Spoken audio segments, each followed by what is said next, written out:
Hey guys, subscribe for daily content. And if you're shopping for gear, make sure you check out the description for the newest items at some of the very best online retailers.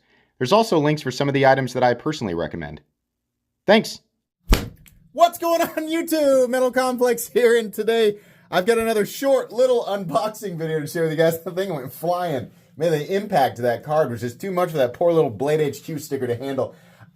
We have a Cold Steel here. Wow, it's been a long time. It's getting towards the end of the year, and there's a bunch of stuff that I just haven't looked at. Truthfully, I can't remember if this knife came out in 2023 or sometime in 2024, but this is definitely something that I wanted to take a look at and actually review. And to my knowledge, I have not done that. But thanks to Blade HQ, we've got one here. I reached out and I said, and I don't do this very often, but I reached out and I said, this is something I really, really want to cover. Is there any way I can get one? And they said, sure. So thank you very much to Blade HQ for supplying this knife for me to take a look at and eventually review. Thanks to my patrons for supporting me. This is available. I think this will be pretty cool. I'm really excited. I'll link it in the description so that you guys can check it out if you want. It really does help my channel when you use those links, but that's, of course, up to you. So what do we have here? What do we have here? We have the Cold Steel Engage Launch Edition. I don't know what that means. We got to get through the little stickers here, the seals, right? I'm kind of surprised that this is not heavier. So I'm wondering if this is going to be a much more wieldy knife. Oh, look at that! Oh boy! So this is, oh yeah, it's the carbon fiber boy. Oh boy, that is cool. So this it's made in Taiwan and in XHP. This is awesome. I am definitely going to EDC this knife every chance I get. Oh boy, that is really cool. So I love Cold Steel knives. They tend to be too big for me. I'm really shocked that this doesn't have jimping. That just blows my mind. But they tend to be a little bit too big. I don't know how I feel about this huge forward guard there, but really the main reason, and this is, I've checked out another knife with the Atlas lock, but it was huge. I think maybe it was the Mayhem or something like that. I was like, I love the locking system, but it's just too big. So yeah, so this operates similarly, like, I mean, the way that you actuate it is similar to the Shark lock, and then like the Super lock in terms of just actuating it on the back, but it's sort of that back spring-loaded thing. There's a lot of discussion surrounding, obviously, I mean, this came after Demko, parted ways with Cold Steel and then came out with a Shark lock. And then all of a sudden, Cold Steel, and they got bought out by whatever that company is. I forget what company bought them out. All of a sudden, they've got an Atlas lock. So, yeah, probably not a coincidence, right? To my knowledge, though, it is slightly different. I'll have to look into exactly how it works. I know that there's like explosion diagrams all over the internet. You can take a look at the differences there. But essentially, the idea is triad lock strength, but easier to operate. And there's a lot of discussion online about which lock is actually stronger. I think they're both so strong that it's kind of trivial, right? It's massively overkill. But this does work really well. It's positioned lower than where the Shark lock is. So right away, the Shark lock still feels more organic to me because of where it's positioned, right? After you use the knife, I'm going to have to adjust my hands down here to get that to swing closed, which isn't that big of a deal, but it is very easy to operate. And truthfully, if I'm like not really thinking about it, the minor adjustment to slide back is a little slightly awkward, I guess, but it's still substantially more convenient than operating the triad lock, which requires it doesn't require two hands, but it's more of a push it and then jiggle it and try not to have it fall and close your finger or close on your finger, right? It's still definitely substantially easier to operate than the triad lock. So I think it's just like with anything, adapting to this will just be its own little process, and then eventually it won't really matter. This particular version is pretty expensive with the carbon fiber, which, God, it almost looks like it's contoured. It's really comfortable. Something I love about this design is the short clip. Not everybody feels the same way as me, but I love that, especially on a knife. Like, this is definitely a hard use knife. I can, like, as far as like pocket knives that start to approach the capability of a fixed blade, I know I have to be careful with that statement. There's a bunch of, those rah-rah guys that are like hyper. There must be like some sort of council of the fixed blade, and there's certain words. It's kind of like in Harry Potter when you say Voldemort, you know, it's like a taboo and all the dark wizards can hear it. There must be something like that with fixed blade people. If you mention that a folding knife is approaching the capability of a fixed blade, they alert each other. They light the beacons like in Lord of the Rings, and the council comes together and they sit around this table in the dark with their fingers like this, trying to decide how best to end your life. You know, like you can't say that. They get all up in arms. So just chill, Council of the Fixed Blades. Listen, this is what I mean. As far as like super duper strong folding knives go, this is definitely going to be up there from what I understand, from what I've seen in testing videos, and the way that the lock engages.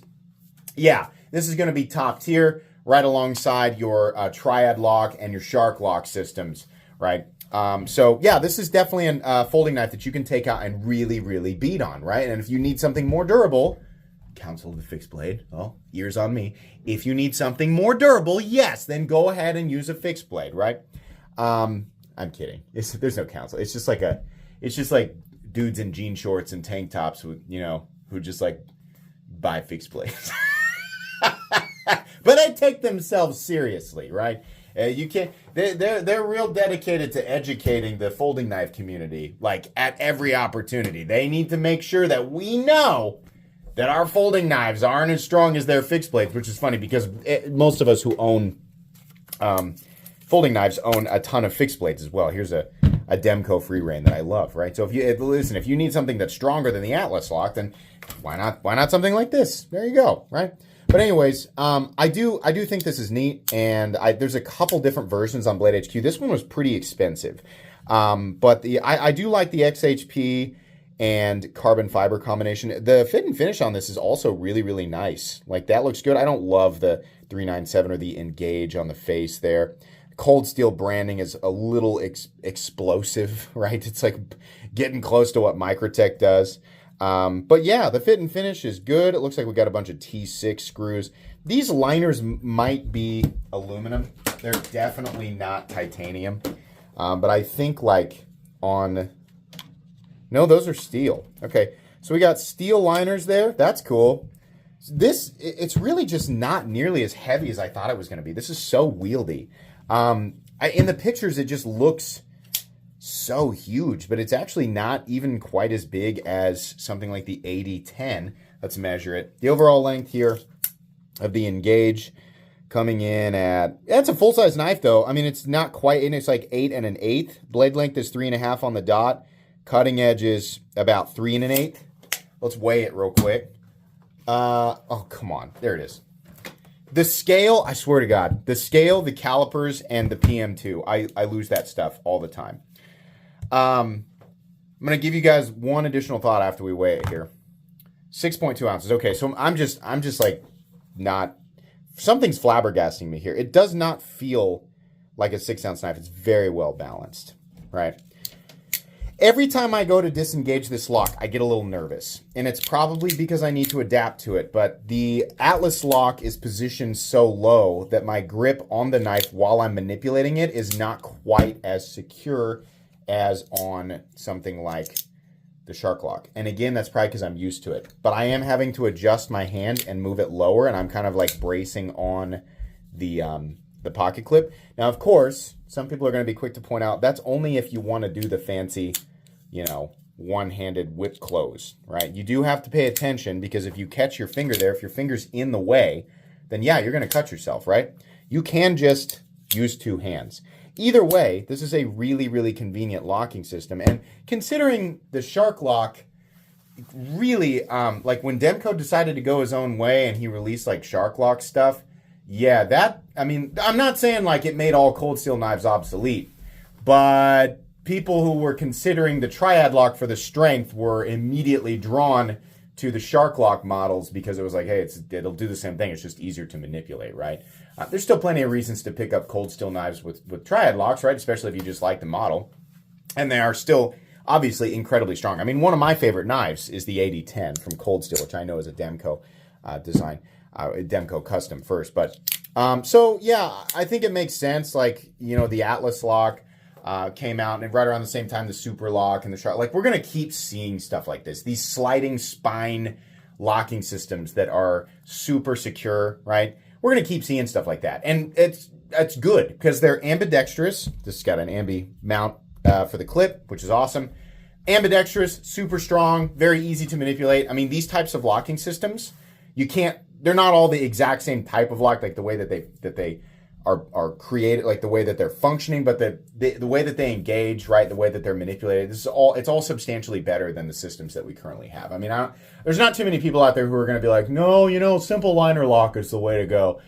I think in pretty much every way, these the Atlas lock, the Shark lock, the Super lock, all that stuff is it's superior. So yeah, this is really, really cool. I can't wait to carry and use it a bit. I don't love this. I think if they had knocked these down, because this is so like I'm locked in for sure, but it's just too much, right? So I wish that these were knocked down a bit. It's got very Demco ergos. And when I say Demco ergos, I mean Spyderco ergos. Or Strider ergos, right? Or Hinderer ergos, right? There's a reason that we see, I mean, look at this Demco fixed blade. Look at the Demco 8010. It's these ergonomic lines just work. I mean, they're shaped to accommodate for the human hand, right?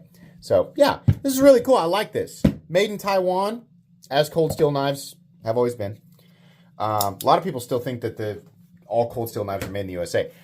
Just a select few are made in the USA. The vast majority are Taiwan and China, which is fine, right? But anyways, that's going to be it. I'll link this guy down in the description, and a few weeks down the road, you'll see a full review on this. Thanks again to Blade HQ for supplying this knife. Obviously, I'm going to have the link. Go to Blade HQ, where you can pick this up and other cold steel products. Please make sure to follow me on Instagram at metal_complex. If you enjoyed this video, leave a like. If you'd like to check out my other content, I do, of course, have lots of videos of knives that are either expensive or inexpensive that I do or don't like, so check those out. And if you enjoy all my content, go ahead and click on that Metal Complex logo right there and subscribe, because there's definitely more coming. Thanks again for watching, everybody, and have a great day.